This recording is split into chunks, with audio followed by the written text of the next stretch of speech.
हर हर महादेव, जय शिव शंभू। श्रावण मास की कथा केवल व्रत और पूजा तक सीमित नहीं, यह एक गहराई से भरी यात्रा है जिसमें धर्म है, करुणा है और जीवन के रहस्यों का उद्घाटन भी है। आज हम पहुंच चुके हैं इस श्रवण यात्रा के 8वें अध्याय में, जहां एक साधारण स्त्री की कथा हमें असाधारण सत्य सिखाती है। कैसे? आइए सुनते हैं कथा।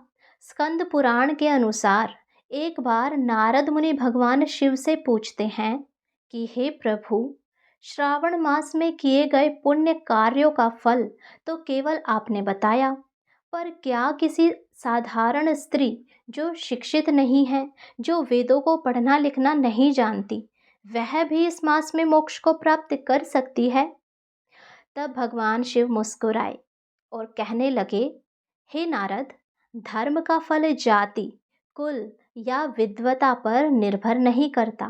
यदि श्रद्धा सच्ची हो और सेवा निस्वार्थ हो, तो भगवान उससे भी प्रसन्न होते हैं जिसे संसार का तुच्छ समझा जाता है।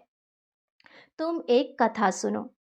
एक बार काशी नगरी में एक निर्धन धोबिन, जिसका नाम था सीता, अपने पति के साथ रहती थी। वह रोज गंगा के किनारे कपड़े धोती और उसका जीवन बहुत कठिन था, पर मन में शिव भक्ति की लौ जल रही थी। उसे ना वेद आते थे, ना मंत्र आते थे, पर उसका एक नियम था। वह क्या?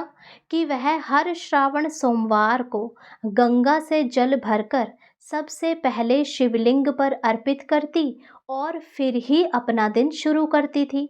वह कहती, हे भोलेनाथ, मैं कुछ नहीं जानती, न शास्त्र, न पूजा, न विधि। बस इतना जानती हूँ कि तुम मेरे पिता जैसे हो और मैं तुम्हारी बेटी जैसी। बस मुझे थामे रखना। लोग उसका मजाक उड़ाते, धोबिन पूजा करेगी भोलेनाथ की?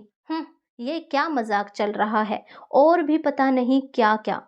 परंतु वह किसी के कहने से कभी नहीं रुकी। एक दिन भारी बारिश के कारण गंगा में बाढ़ आ गई और शिव मंदिर तक पहुंचना असंभव था। पर सीता ने हार नहीं मानी। वह जल से भरा लोटा लेकर शिव मंदिर की ओर चल पड़ी। जल प्रवाह तेज था। लोग चिल्लाए, अरे सीता रुक जा, जान चली जाएगी। पर उसने कहा, अगर मेरी भक्ति सच्ची है तो शिवजी मुझे बचा लेंगे।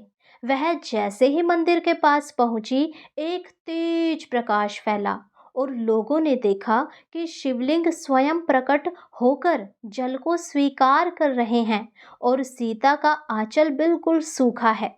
अब तो लोग नतमस्तक हो गए। जो भक्त सच्चे मन से भक्ति करता है, वह चाहे किसी जाति, लिंग या वर्ग का क्यों न हो, भगवान शिव के लिए सब प्रिय है। सीता कोई देवी नहीं थी, कोई ज्ञानी पंडिताइन भी नहीं थी, पर उसकी श्रद्धा सच्ची थी।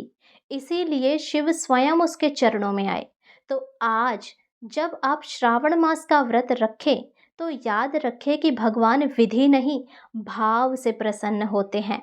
बस सच्चे मन से उन्हें पुकारिए, वो तुरंत सुनते हैं और किसी भी रूप में प्रकट हो जाते हैं अपने भक्तों की लाज रखने के लिए।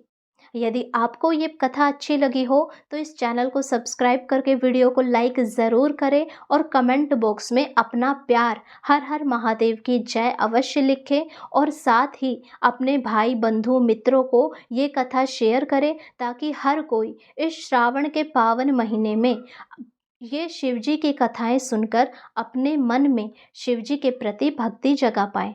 हर हर महादेव, जय शिव शंभू।